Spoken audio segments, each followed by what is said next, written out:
Dice la palabra del Señor en el verso 21. También les dijo: ¿acaso se trae la luz para ponerla debajo del almud o debajo de la cama? ¿No es para ponerla en el candelero? Porque no hay nada oculto que no haya de ser manifestado, ni escondido, que no haya de salir a la luz. Si alguno tiene oídos para oír, oiga. Les dijo también: mirad lo que oís, porque con la medida con que medís, os serás medido, y aún se os añadirá a vosotros lo que oís. Porque al que tiene, se le dará, y al que no tiene, aún lo que tiene se le quitará. Decía además: así es el reino de Dios, como cuando un hombre echa semilla en la tierra, y duerme y se levanta, de noche y de día, y la semilla brota y crece sin que él sepa cómo.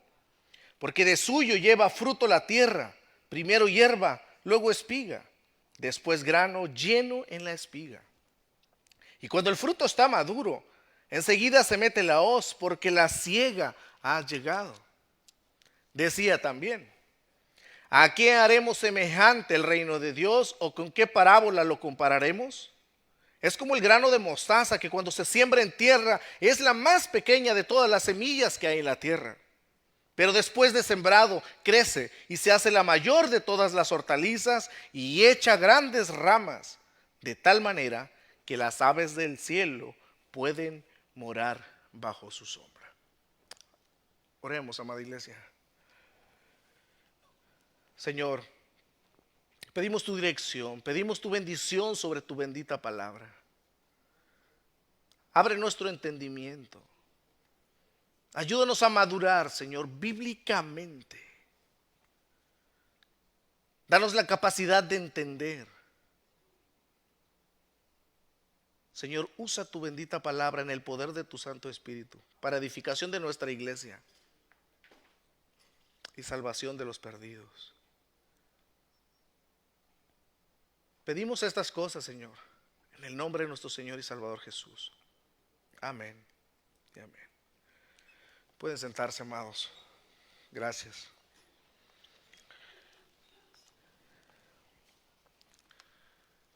Por las últimas 2 semanas hemos visto cómo Jesús, estando sentado en una barca junto al mar de Galilea o el lago, comenzó a hablar por parábolas, algo que en realidad había sido inusual hasta este momento. Así que, como ustedes bien recuerdan, estudiamos que Jesús comenzó a hacer el uso de ilustraciones por medio de las parábolas. ¿Cómo es que funciona el reino de Dios? Los discípulos de Jesús se encontraban con más preguntas que respuestas. Unas de ellas eran: ¿por qué, si el reino de Dios se ha acercado a este mundo? ¿Por qué estamos en la misma circunstancia? Vivimos igual, seguimos en la misma situación. Más aún, ¿por qué muchas personas que te están siguiendo, Jesús, de pronto ya no están? ¿Por qué muchas personas están a tu alrededor y de pronto te abandonan? Porque unos escuchan el mismo mensaje, unos creen y otros no. Bien, pues para responder estas preguntas, Jesús hace, hermanos, precisamente uso de las parábolas como la del sembrador, la cual nosotros miramos por las últimas 2 semanas, en la cual Jesús explicó que el reino de Dios es semejante en su función como a un sembrador, el cual sale al campo a sembrar la semilla, la cual, cuando la tira, cae en 4 diferentes tipos de tierra. 3 de ellas no dan fruto porque no es buena tierra. Solo uno de las 4 es buena tierra, y esa sí produce fruto al 30, al 60 y al 100 por uno. Como un paréntesis, hermanos, sé que surgieron preguntas entre algunos de ustedes como esta: ¿y esa tierra buena de dónde salió? Creo que si escuchan el mensaje, cualquiera de los dos, explicamos, amados, que esta buena tierra no es que sea buena en sí misma, sino que Dios hizo una obra soberana en esta tierra, en estas personas, porque la tierra tipifica los corazones de los hombres, y ciertamente no hay ningún corazón bueno sobre la faz de la tierra. Entonces, si esta tierra es buena, es porque Dios la ha labrado. Esas fueron mis palabras. Porque Dios previamente la ha labrado. Y la ha labrado precisamente para que cuando la semilla cae, o sea, el evangelio, esa persona se convierta a su Hijo Jesucristo. Hermanos, con esto, Jesús es claro que el problema no es la semilla, tampoco el sembrador, sino el terreno. La parábola del sembrador en sí misma, como las que veremos a continuación, no es difícil entenderlas. Sin embargo, sí necesitan de explicación, puesto que apunta a una verdad espiritual. Y eso es precisamente lo que Jesús hizo: explicarles a sus discípulos el significado de las parábolas y por extensión también a nosotros como iglesia. En cuanto a la parábola del sembrador, los terrenos simbolizan los corazones de los hombres. Hay personas que pueden aparentar por cierto tiempo cierto interés en Dios, cierto interés en la iglesia, cierto interés en el evangelio, pero la verdad, adentro de su corazón no es así. Hay personas que pueden estar en la iglesia, pero no son nacidos de nuevo. Son cosas que también comentamos en la parábola, porque Jesús eso es lo que está enseñando. Hay personas que pueden estar en la iglesia, hay personas que pueden estar en la membresía, hay personas que pueden participar en el servicio de la iglesia, incluso hasta predicando también. Hay predicadores que no son nacidos de nuevo. La iglesia no salva a una persona. El servicio en la iglesia no salva a una persona. Lo único que puede salvar a un hombre de sus pecados es la persona de nuestro Señor Jesucristo, por medio de su sacrificio en la cruz del Calvario y el derramamiento de su sangre como propiciación de nuestros pecados. Hay otro tipo de personas, entonces, que verdaderamente se han arrepentido de sus pecados. Verdaderamente, genuinamente, han puesto su confianza, han depositado su confianza en Jesucristo como el Señor de sus vidas, como aquel que vino a morir por sus pecados. Y estas personas son precisamente las que pueden dar fruto para la gloria de Dios. Los que están en Jesús son la buena tierra, la cual representa, como dijimos, la cuarta parte. O sea que en comparación a la población que escucha el evangelio, solo la minoría es la que se salva. Y los que se salvan, no sé si les pasa, pero los que se salvan son muchas veces los que creemos que no se salvarían. Alguien dijo que en aquel día, cuando estemos en los cielos, unos dirán: oye, si fulano de tal, ¿dónde está? Nuestro hermano. No, pues no era hermano. Pero también veremos a otros frente a frente y les diremos: ¿y tú qué haces aquí? Porque, hermanos, esa es la realidad. Personas se están salvando el día de hoy, personas que ni imaginamos que serían salvas, Dios las está salvando. Y hay personas que pensamos que son salvos, mas no lo son. La realidad, hermanos, es que Dios está rescatando pecadores diariamente. Diariamente. Dios está trabajando constantemente, aunque a veces no es perceptible a nuestros ojos humanamente. Dios está trabajando constantemente. Entender esto es importante para nosotros hoy día, porque al igual que los discípulos, en ocasiones nosotros nos preguntamos: ¿por qué el reino de Dios parece avanzar lentamente? ¿Por qué hay tanto trabajo pero poco fruto? En otras ocasiones ni siquiera se puede percibir si hay avance o no. Hay muchos pastores, muchos maestros, muchos hermanos que trabajan en el evangelismo, trabajan, mas no ven resultados. Y otros, por el contrario, en tan poco tiempo pueden ver mucho fruto en la salvación de sus almas y edificación de los creyentes. Nada más bastaría, hermanos, que tomáramos un poco de tiempo y viésemos el ejemplo de muchos evangelistas que salieron a los campos misioneros, donde pasaron más de 7 años hasta ver el primer convertido. No veían resultados, sin embargo estaban trabajando y trabajando. Muchos de ellos no vieron el resultado de su esfuerzo. Los que lo vieron fueron otros. Pero al final de cuentas, lo importante es entender que aunque veamos resultados o no, Dios está trabajando y no nos vayamos con la finta. Dios está trabajando constantemente. Como dice el himno de William Cowper, Dios obra de formas misteriosas. El reino de Dios se mueve misteriosamente. Ahora bien, hermanos, permítanme aclarar rápidamente. Por ejemplo, nosotros vimos en el capítulo 4, verso 11, lo que dijo Jesús. Y les dijo: a vosotros os es dado saber el misterio del reino de Dios. Lo que quiero aclarar es lo siguiente. Misterio no se refiere a algún estilo gnóstico de enseñanza secreta que solo ciertos devotos o iluminados tienen acceso o pueden conocer. Cuando el Nuevo Testamento habla de misterios, hace referencia a una verdad espiritual que era oscura o está totalmente oculta bajo el antiguo pacto, pero que ahora en el nuevo pacto, en la persona de nuestro Señor Jesucristo, en el Nuevo Testamento, se ha revelado, plenamente se ha hecho visible. Y eso es precisamente lo que Jesús hizo. Jesús les explicó a sus discípulos en secreto. Recuerden que eso es lo que vimos. Los discípulos no entendían las parábolas y Jesús los agarra en secreto y les explica el significado de ellas. Pero eso no terminaría ahí.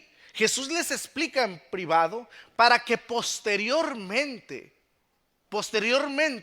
los discípulos aclaren, enseñen, den luz sobre los misterios de Dios, para que ellos expliquen lo que Jesús les explicó. Así que los textos que tenemos también por delante en esta tarde, Marcos continúa compartiéndonos las parábolas que Jesús dijo a la audiencia que se encontraba a la orilla del lago o del mar de Galilea, con el fin de explicarles cómo es que funciona el reino de Dios. Pero también a la vez en estas parábolas veremos la responsabilidad humana. Dios es soberano, ciertamente, sobre todas las cosas, pero el hecho que Dios sea soberano no quiere decir que el hombre no sea responsable de ciertas cuestiones. Y eso es lo que nos enseña precisamente en estas parábolas nuestro Señor y Salvador Jesús. Y eso es lo que veremos.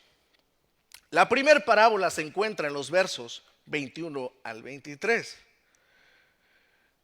que es la parábola de la lámpara en la repisa. La parábola de la lámpara en la repisa. Verso 21 al 23.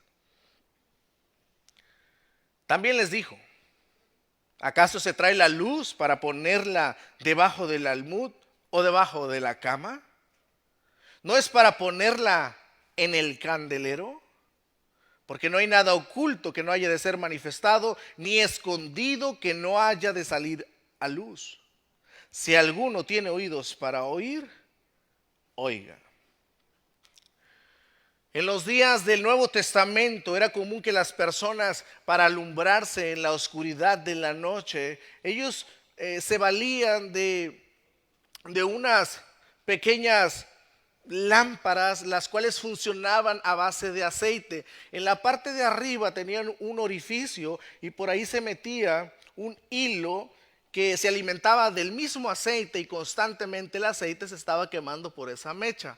Esa mecha ardía y de esa manera se alumbraban. Estas lámparas era ese pequeño recipiente. La lámpara se acostumbraba a poner sobre una repisa, una superficie alta, para que de esa manera se pudiesen alumbrar todos los que se encontraban, por ejemplo, en un hogar, en una casa. Así que en el verso 21 Jesús les está haciendo una pregunta retórica. ¿Acaso se trae la luz de la lámpara, para ponerla debajo del almud o debajo de la cama? Es una pregunta que Jesús le está haciendo a sus discípulos. ¿No es acaso para ponerla en el candelero, o sea, en la repisa? La respuesta obvia ante las preguntas de Jesús, ¿cuál es? Sí, esa es la realidad. La lámpara es para ponerse en una superficie alta para que alumbre. Y eso es lo que Jesús está diciendo aquí. La lámpara no se fabricó, no se hizo con el propósito de que estuviese escondida en un cajón o debajo de la cama. Yo no sé cuántos de ustedes han usado artefactos, cosas, muy común en cosas de ejercicio, y se meten debajo de la cama y ahí se abandonan, no se usan. El propósito de un aparato de ejercicio es para hacer ejercicio, ¿no? No se hizo para esconderse debajo de la cama. Y Jesús les está haciendo la misma pregunta. Este artefacto, la lámpara, ¿con qué propósito se hizo? ¿Se hizo acaso con el propósito para que permaneciese escondida en un cajón o debajo de la cama? No, por supuesto que no. La lámpara no se hizo con el propósito de mantenerla escondida y sin uso. El propósito de la lámpara es ponerla en un lugar alto, donde alumbre a todos, donde todos puedan mirar la luz. Ciertamente, por un tiempo puede estar escondida, pero no para siempre. Eso es precisamente lo que ahora Jesús mismo dice en el verso 22 y 23. Observe 22 y 23. Porque no hay nada oculto que no haya de ser manifestado, ni escondido que no haya de salir a la luz. Si alguno tiene oídos para oír, oiga. Cuando nosotros leemos el verso 22, porque no hay nada oculto que no haya de ser manifestado ni escondido, que no haya de salir a la luz, nosotros inmediatamente, por tendencia, tendemos a, vaya la redundancia, a decir, ya sé lo que está diciendo aquí Jesús. Jesús dice que si por ejemplo alguien está viviendo una doble vida, bueno, no hay nada oculto que no haya de manifestarse. Si alguien está mintiendo, pues esa mentira no va a durar para siempre, sino que en algún momento va a salir a la luz. Y hermanos, ciertamente, eso es una verdad. Y nosotros vemos en Proverbios, vemos en Mateo, vemos en muchas otras partes de las Escrituras donde precisamente se nos explica eso. Sin embargo, Jesús no está hablando de eso. Jesús en el contexto está hablando precisamente de la lámpara. Está hablando de la lámpara. La lámpara no se hizo con el propósito de mantenerse escondida. Puede estar, si en algún momento no se necesita, puede estar ahí una lámpara. Pero cuando se necesite, ¿qué se va a hacer? Se va a sacar para que alumbre a todos. Así es de que, hermanos, Jesús está enseñando que el reino de Dios estaría como una lámpara aparentemente escondida. El reino de Dios sería un misterio para los judíos, ya que la revelación no estaba completa. Por eso no iba a ser para siempre. Dios tenía un día en que habría de revelarse al mundo por medio de la persona de su Hijo Jesucristo. Para este momento de las parábolas, recuerden ustedes, hermanos, muchos no entendían quién era Jesús. Muchos decían, aún los discípulos, ¿acaso de Nazaret puede salir algo bueno? Los mismos discípulos no entendían todavía, no tenían la suficiente luz, pudiésemos decirlo así. Los judíos menos, los judíos estaban rechazando, los fariseos, los escribas estaban rechazando a Jesús. Ellos no tenían entendimiento, la revelación no estaba completa. Así es de que debemos tener en cuenta que solamente después de la resurrección es cuando los discípulos entenderían claramente quién era Jesús y cómo el reino de Dios funciona. Así que la explicación de esta parábola es que el evangelio era como la luz que estaba escondida o como la lámpara que estaba escondida, porque todavía no estaba la revelación completa. Pero el estar escondida no iba a estar ahí para siempre. Llegaría un tiempo, hermanos, donde el evangelio debía ser proclamado a todo el mundo, porque no hay nada oculto que no haya de ser manifestado. El plan de Dios no era mantener en oculto el misterio de Dios, el evangelio. En algún punto tendría que salir al mundo, en algún momento tendría que ser explicado, manifestado. Ahí es donde la luz aparecería. La pregunta que surge aquí es: ¿quiénes serían los encargados de dar a conocer aquello que estaba oculto? Los apóstoles. Los apóstoles. Ellos serían los encargados de dar a conocer los misterios de Dios. Y eso, hermanos, eso fue precisamente lo que ocurrió después de la resurrección de Jesús. Así que nosotros, por ejemplo, hoy día, nosotros contamos con la revelación completa. Nosotros tenemos el Nuevo Testamento completo, tenemos luz. Nosotros hoy día entendemos los misterios de Dios, el reino de Dios, y gracias precisamente que los apóstoles se encargaron de explicarnos el reino de Dios, de enseñarnos.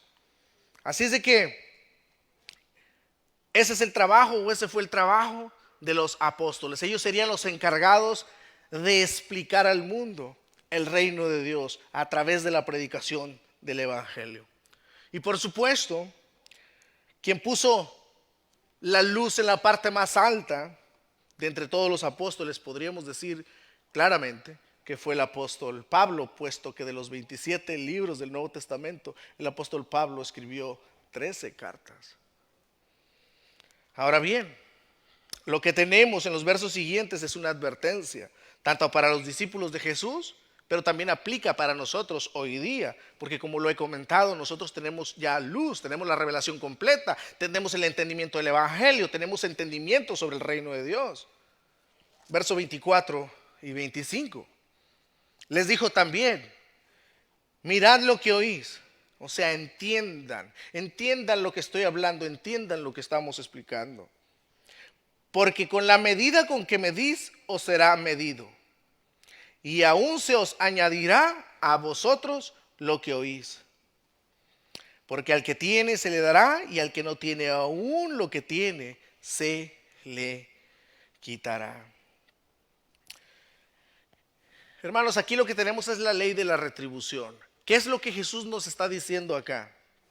Bueno, que usted y yo, nosotros como cristianos en primer lugar, los que hemos sido expuestos al evangelio, los que entendemos los misterios, los que entendemos el reino de Dios, nosotros seremos tratados por Dios de acuerdo con aquello que usted y yo escuchamos de Jesús, según el entendimiento también que nosotros tenemos. Usted y yo seremos tratados por Dios según la capacidad de entendimiento que tenemos de Jesús. En otras palabras, si usted entiende, aunque sea un poco, y usted lo atesora, lo guarda, así como la lámpara, no lo comparte con otros.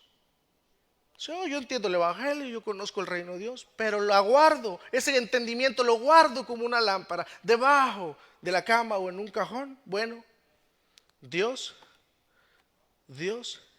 le quitará ese entendimiento. Porque no es el propósito que alguien entienda el evangelio para que esté guardado. Por el contrario, si alguien entiende, aunque sea un poco del evangelio, lo atesora, lo recibe con gozo y lo comparte con otros, como poniendo la lámpara sobre la repisa, Dios le dará más. Dios aumentará su conocimiento. Y eso, hermanos, tiene mucha aplicación precisamente en la práctica. Hay personas que son cristianos, se consideran cristianos, pero van a los servicios del Señor, como lo había dicho anteriormente, una vez al mes. Y esa todavía, todavía una vez al mes, y todavía llegan tarde. No, pues ¿cómo? Pero quieren crecer en teología, quieren crecer en el conocimiento de Dios. Nunca atienden a los servicios, nunca se reúnen con otros creyentes a orar. Tienen un conocimiento, aunque sea poco, pero ese conocimiento tampoco lo comparten con otros. Jesús lo que está diciendo ahí: tengan cuidado con lo que escuchan. O sea, según el conocimiento que tengamos, es como Dios nos va a tratar. Si usted tiene poco, pero lo comparte con otros, Dios aumentará su conocimiento. Dios le dará gracia, Dios le dará favor, Dios aumentará, Dios bendecirá su vida, pudiésemos decirlo en ese sentido. Pero aquel que tiene poco y lo guarda, le será quitado. Le será quitado. Yo pienso que en más de algún punto, por eso es la advertencia, amados, porque en más de algún punto nosotros hemos conocido a cristianos que en su momento fueron fogosos por el Señor, predicaron el evangelio. ¿Cuántas veces no nos hemos encontrado con personas así? Si supieras cuando yo era joven, mira, yo les hablaba del evangelio, todavía ni terminaba y ya se arrepentían. No, hombre, no caía fuego del cielo nomás porque de veras, miras cómo me usaba Dios. ¿Sí han escuchado personas que se llenan la boca así? A ver, ¿y eso cuándo fue? No, cuando estaba joven, o sea, cuando tenía como 20 años. Ok, ¿y ahora? No, pues ya me he alejado de la iglesia. Inmediatamente ve sus vidas y son un desastre. ¿Qué ha pasado con ellos? Dios les ha quitado mucha de esa gracia, de ese favor del cual gozaban. Hermanos, es por eso que aquí hay una advertencia. Que lo que nosotros escuchamos, que lo que nosotros entendemos, no lo guardemos como la lámpara en un cajón o debajo de la cama, sino que todo lo contrario, nosotros lo usemos. Cuando nosotros lo comenzamos a usar, cuando nosotros lo ponemos en práctica, cuando nosotros lo ponemos sobre la repisa como una luz para que alumbre a los demás, Dios da favor. Dios da favor y gracia. Así es de que, hermanos, esto es lo que Jesús está explicando acá. Ahora, ¿qué de usted que no es creyente? ¿Qué de alguien que no es un creyente? También aplica esta misma verdad. Si usted escucha el Evangelio de Jesucristo, pero lo desprecia, eso poco que ha escuchado en el día del juicio también se le quitará. Se le será quitado por Dios y sufrirá la eterna condenación.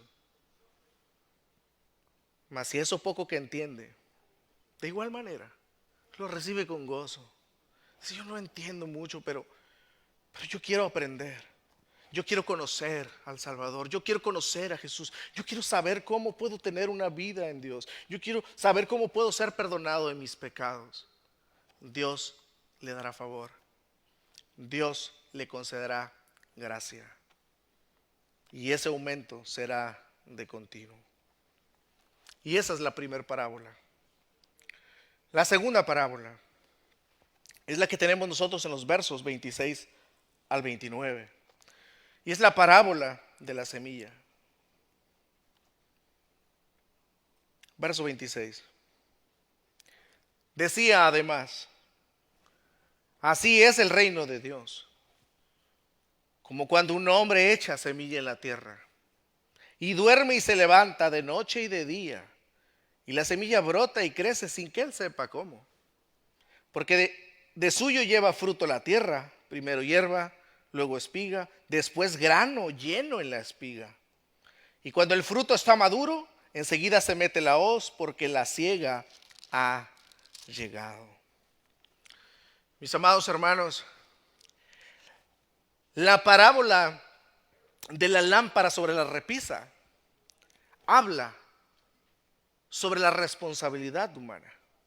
La responsabilidad que hay en los creyentes. Eso es lo primero que Jesús quiso explicarles también a sus discípulos. Hay una responsabilidad en ustedes que están escuchando. Ahora en esta parábola, la parábola de la semilla, ahora Jesús va a hablar acerca de la soberanía de Dios. Ya no de la responsabilidad humana, sino de la soberanía de Dios. Y esto es importante entenderlo de entrada, hermanos, porque la soberanía de Dios no anula la responsabilidad humana. ¿Escuchó eso? El que Dios es soberano, rey sobre todas las cosas, los hilos del mundo están sobre sus manos. Eso no anula la responsabilidad humana. Así que lo que Jesús está diciendo por medio de esta parábola es que el reino de Dios es similar al proceso de siembra, crecimiento y cosecha de una semilla. La idea que quiere compartirnos aquí Jesús es, así como una semilla tiene un proceso natural y es misterioso cómo crece, ya que la semilla crece independientemente si el sembrador está despierto o está dormido. Bueno, así mismo, de la misma manera sucede con el Evangelio de nuestro Señor Jesucristo. Cuando alguien comparte el Evangelio, predica, evangeliza a alguien, sea que estemos dormidos o despiertos, posterior a ese hecho, el Evangelio sigue su curso. El evangelio trabaja constantemente. El reino de Dios se mueve constantemente. Así es de que eso es lo que Jesús está enseñándonos aquí. El reino de Dios avanza independientemente, hermanos, si nosotros estamos dormidos o estamos despiertos. Es, por ejemplo, acá nos encontramos cada domingo, cada jueves, enseñamos, estamos expuestos a una enseñanza, pero no sabemos lo que después va a continuar haciendo esa palabra o esa enseñanza. Yo no me estoy enterando exactamente qué es lo que está sucediendo en sus corazones a través de esa enseñanza. Pero sea que yo o usted estemos dormidos o despiertos, la realidad es que como la semilla crece, avanza, de la misma manera sucede con la palabra de Dios en la vida de una persona. Sin duda alguna, hermanos, para Jesús la explicación de esta parábola era importante, puesto que podría suceder que más de algunos de sus discípulos se podrían haber desanimado anteriormente al escuchar que solamente un cuarto de la tierra es fructífera, que solamente un cuarto de la población que escucha el evangelio va a ser salvo. Así que Jesús está mostrándoles el otro lado de la verdad. Que aun cuando el sembrador no vea inicialmente ninguna evidencia, ningún resultado de su labor, la realidad es de que la semilla está trabajando, trabaja por sí misma. El evangelio trabaja constantemente en el corazón de los hombres. Por eso Pablo, haciendo referencia al evangelio, dice en Romanos 1:16, porque no me avergüenzo del evangelio. ¿Por qué? ¿Por qué, Pablo, no te avergüenzas del evangelio? Porque es poder de Dios para salvación a todo aquel que cree, al judío primeramente, pero también al griego. El evangelio es poderoso para salvar, y eso es lo que Jesús les está haciendo saber a sus discípulos. Así que Jesús con esta parábola quiere animar a sus discípulos y a nosotros también, que tengamos en mente que nuestra responsabilidad es compartir el evangelio con otros, es evangelizar a los perdidos, es llevar a las personas por medio de la enseñanza a otros. Pero los resultados pertenecen al Señor. Amén. Los resultados pertenecen al Señor. Muchos de los que escuchan el evangelio van a proceder a la fe en Jesús. El reino de Dios sigue hasta el día de hoy, hermanos, y seguirá avanzando constantemente. Eso es importante entenderlo, nunca lo pierda de vista. Porque cuando perdemos de vista esta gran verdad es cuando vienen las desilusiones, mayormente cuando no vemos resultados. Yo entiendo que mayormente sí un pastor, un predicador ve esto de primera mano, pero también aplica para cualquiera de nosotros que está predicándoles el evangelio a sus hijos, que está compartiendo el evangelio con algún familiar, que está compartiendo el evangelio con sus amigos de trabajo, y al no ver respuesta puede ser que usted se desanime. Y es precisamente lo que hace importante entender y mantener en mente esta gran verdad. Su responsabilidad, nuestra responsabilidad es compartir el evangelio. Y el evangelio, la palabra de Dios, nunca vuelve vacía, sino que siempre logra su propósito. O sea que Dios está usando su palabra de manera misteriosa. Nosotros no lo sabemos, pero está obrando, está avanzando el reino de Dios, sea que durmamos o sea que estemos despiertos. En la iglesia de los Corintios se estaba formando una división ahí, porque había hermanos que decían: ay, a mí me encanta el fuego y la pasión de Pedro. Y hay otros que decían: no, Pablo, no, yo soy de Pablo. Y otros decían: no, hombre, si vieras cómo predica Apolos. Apolos, no, hombre, qué bonito predica, qué lenguaje tan bonito y tan florido tiene. Yo soy de Apolos, decían. Entonces había divisiones dentro de la iglesia. Y Pablo tiene que escribirles y enseñarles: hermanos, ¿quién es Pedro? ¿Quién es Apolos? ¿Quién soy yo? Somos simples sembradores, simples trabajadores, los tres. Dios Dios es el que bendice. Dios es el que da el crecimiento. El crecimiento permanece solamente a Dios. Fin del asunto. Y esa es la realidad, amados. Por eso siempre trato de animarles constantemente. No crean que Dios va a usar más a un pastor, un predicador, más que a usted, ¿no? Dios puede usarlo de la misma manera. Incluso hasta más. Eso sucede mucho en las iglesias, hermanos. Y es normal, habiendo madurez, no hay controversia, no hay conflicto. Porque el crecimiento al final de cuentas es Dios quien lo da. Dios es soberano. Amén. Verso 29. Y cuando el fruto está maduro, dice Jesús, enseguida se mete la hoz. ¿Por qué? Porque la siega ha llegado. A lo que Jesús está apuntando, hermanos, en este verso es al final de los tiempos, al final de los días.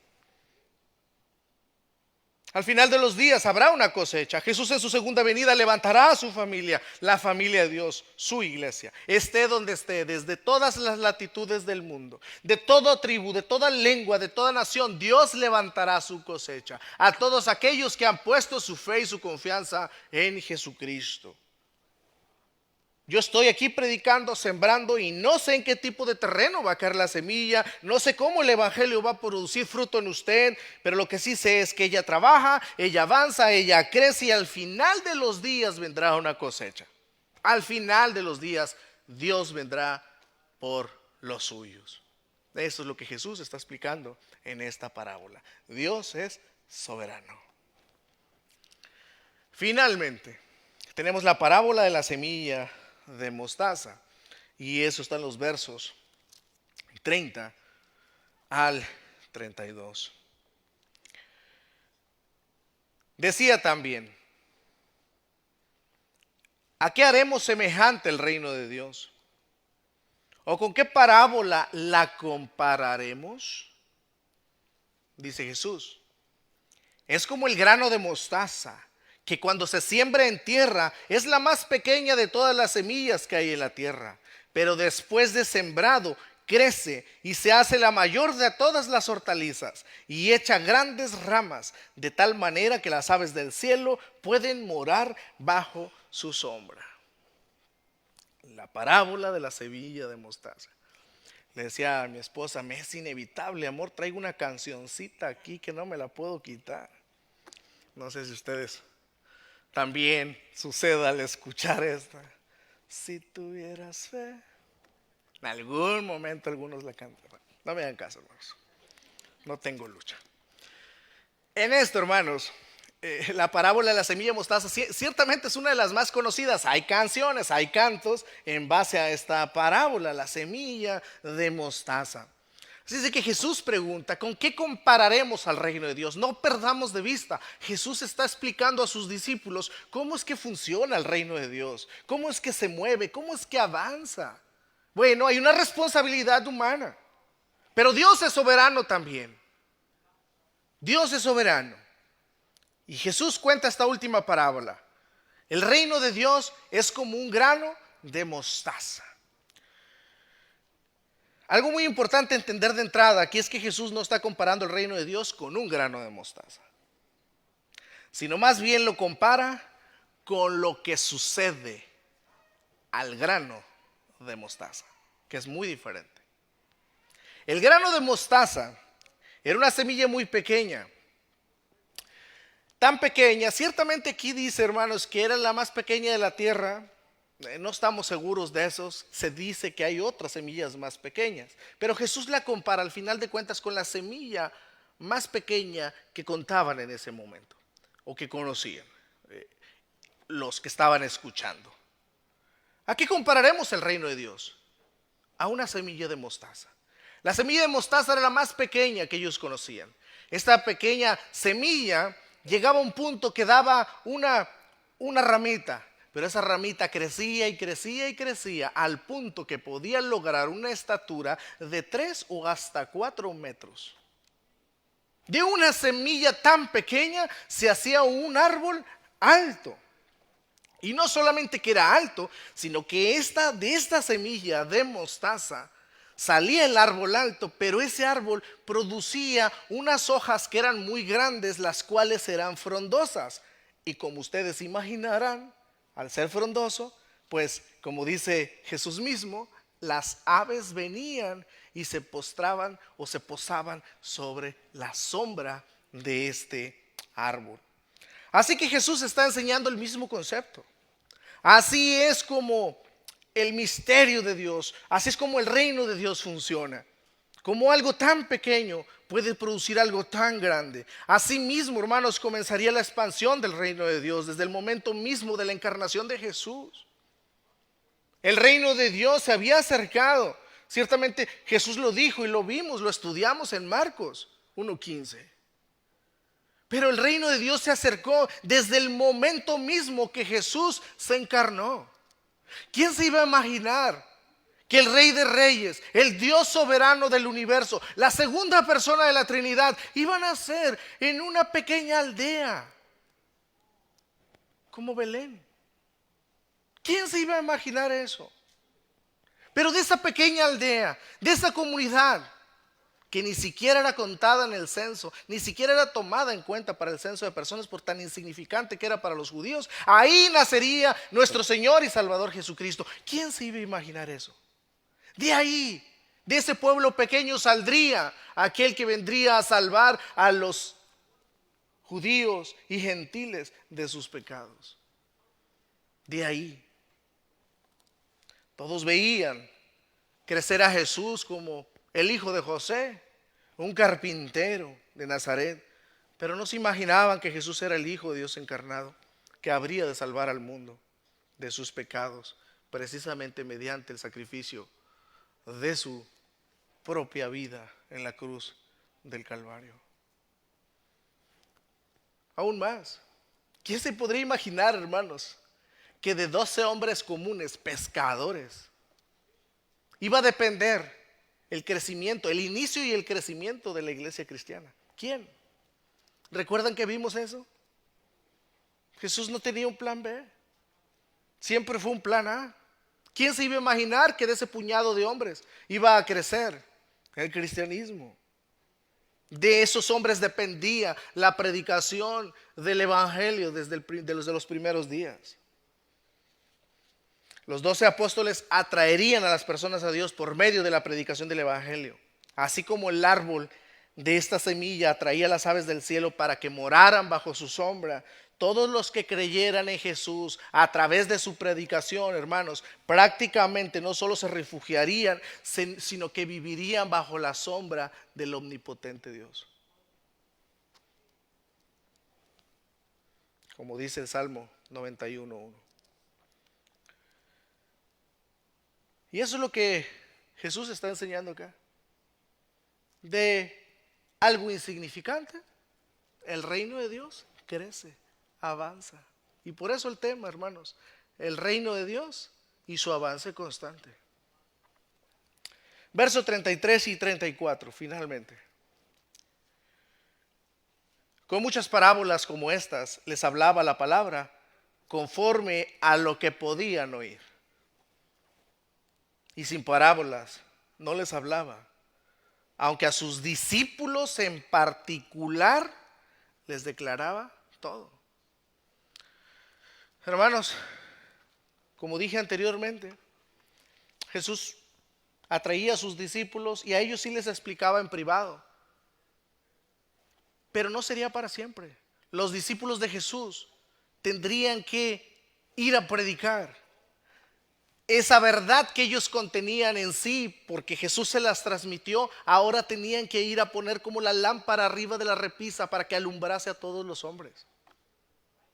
Y no solamente fueron y predicaron, sino que Dios soberanamente también los llamó y los inspiró para escribir lo que nosotros tenemos y conocemos como el Nuevo Testamento.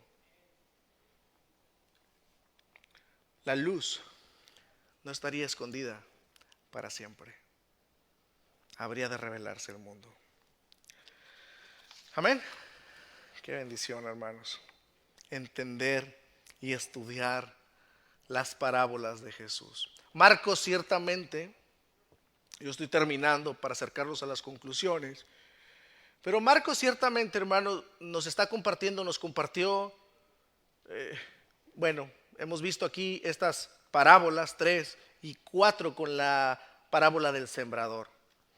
Y el objetivo de Marcos es unirlas, tomarlas para explicarnos el reino de Dios. Si ustedes van a los sinópticos, van a ver que cuando Jesús habló las parábolas, no están en el orden que Marcos nos las está dando. Tampoco Marcos está poniéndonos aquí en este evangelio todas las parábolas que Jesús contó. Recuerden que nosotros dijimos que Jesús, por lo menos, o lo que vemos en las escrituras, son 40 parábolas.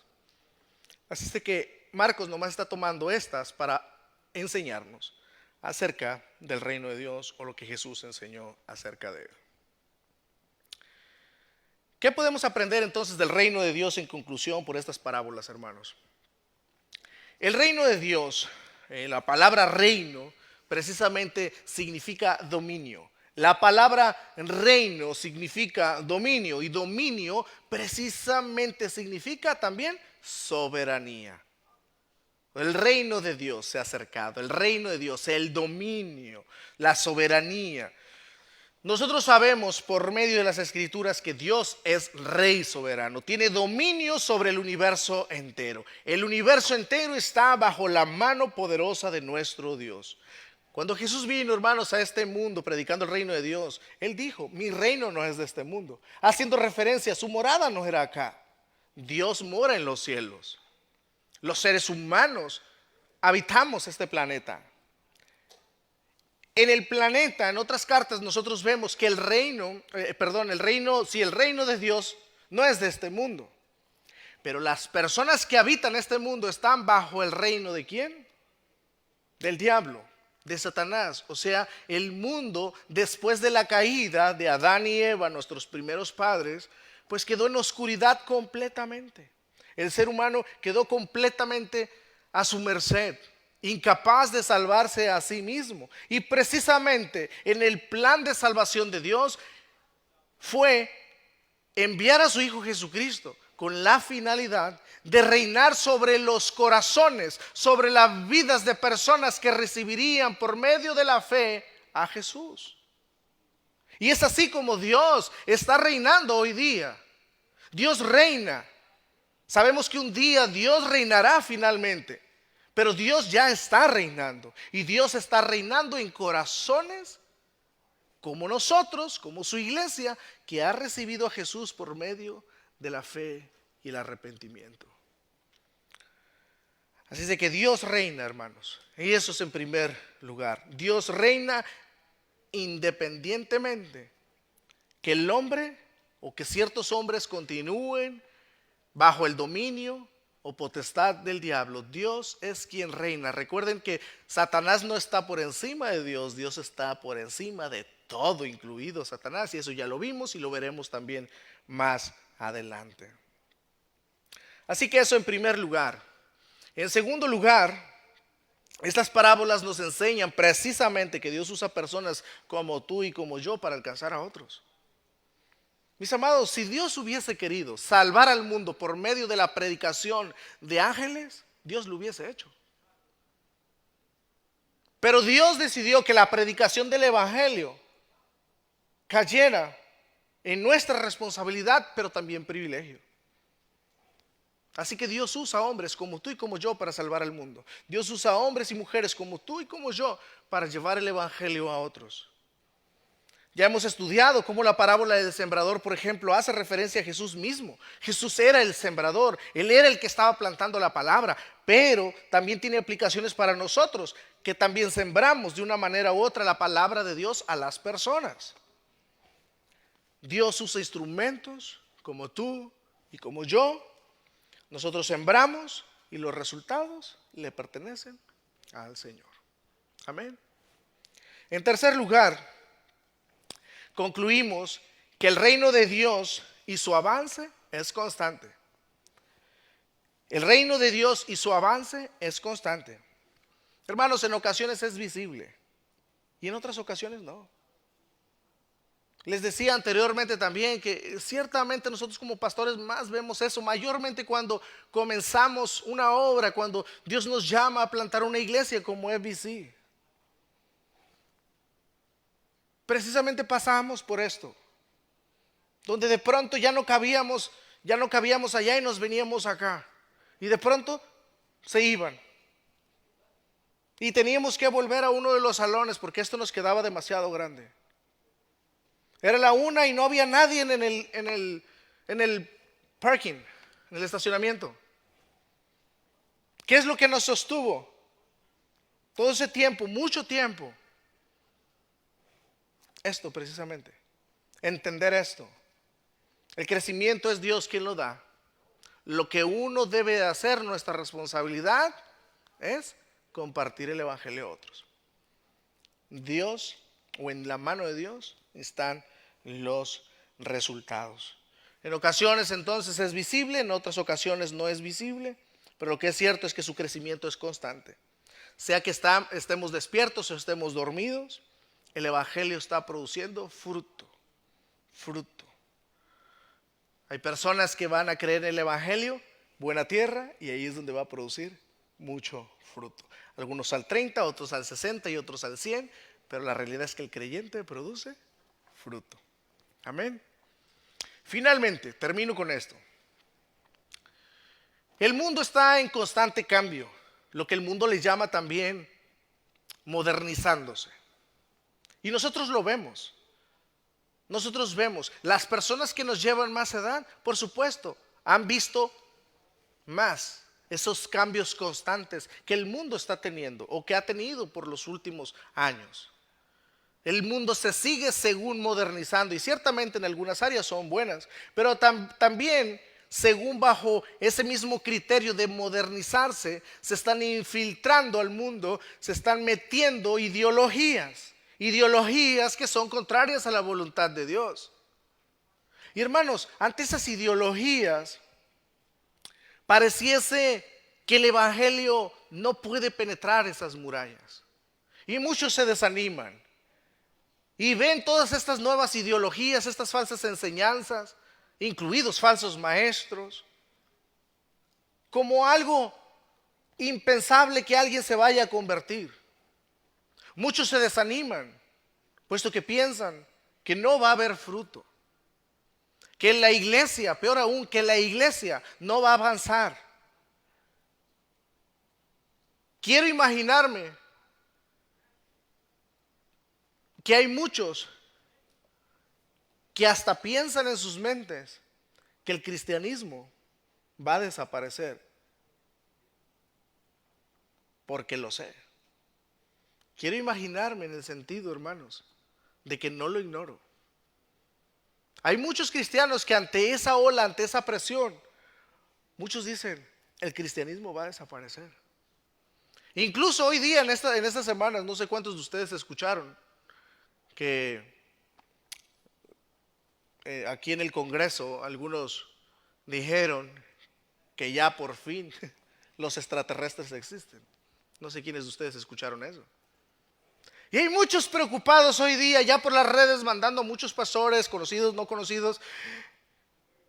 ¿Y de dónde vienen los extraterrestres? ¿Y qué va a pasar con el evangelio? ¿Y qué va a pasar con el reino de Dios? Y están preocupados precisamente porque ante esas cuestiones miran el evangelio, miran la iglesia como esta semilla de mostaza insignificante delante de ese mundo moderno. Pero ¿qué es lo que nos está diciendo acá? Que hermanos, aunque la palabra pueda parecer insignificante para muchos, la realidad es de que la palabra de Dios es poderosa para transformar las vidas de las personas, corazones, ciudades, iglesias, estados, naciones. Eso no cambia. La palabra de Dios, mientras se siga predicando y se seguirá predicando, Dios se sigue moviendo, el reino de Dios sigue avanzando y los resultados ciertamente en ocasiones los vamos a ver, en ocasiones no, pero la realidad es que al final de los días habrá una cosecha, y esa cosecha serán todos aquellos los que han creído en nuestro Señor Jesucristo. La cosecha para Dios. Aquellos que han creído en Jesucristo son los que morarán bajo la sombra del omnipotente Dios. Así es de que no desmayemos, no menguemos, sino todo lo contrario. Afirmémonos en estas verdades, amados. La palabra de Dios es poderosa para transformarnos. El reino de Dios es como una semilla pequeña, pero da mucho resultado. Y al final de los tiempos es donde se verá eso. Amén. Que Dios use su palabra para ser de ánimo y que nosotros podamos compartir precisamente el evangelio de nuestro Señor Jesucristo con otros. Amén. Que Dios nos ayude. Oremos por su palabra. Padre eterno, te damos muchas gracias por tu palabra. Señor, nosotros podemos pensar que nuestros esfuerzos son inútiles, porque muchas veces hasta dudamos de nosotros mismos, dudamos de otros. Pero la realidad, Señor, es de que nosotros tenemos una responsabilidad de predicar, de compartir tu evangelio, de poner la luz para que alumbre a todos. Levantar la luz del evangelio, la luz de nuestro Señor Jesucristo, porque Él es la luz que alumbra a todo hombre. Lo sabemos, Señor, que tú eres soberano sobre todas las cosas. Sea que veamos o no veamos frutos, nuestra responsabilidad es predicar. Ayúdanos, Señor, a ser hombres valientes y esforzados precisamente en esta área. Que entendamos que hay una responsabilidad nuestra y nuestra responsabilidad o tu soberanía no anula nuestra responsabilidad. Padre, te damos muchas gracias porque nos has abierto los ojos a través de tu santa palabra y nos has hecho aceptos en tu amado. Nos has permitido entrar en el reino de tu Hijo amado. Y gracias a que un día nos predicaron el evangelio. Ayúdanos a dar de gracia lo que hemos recibido.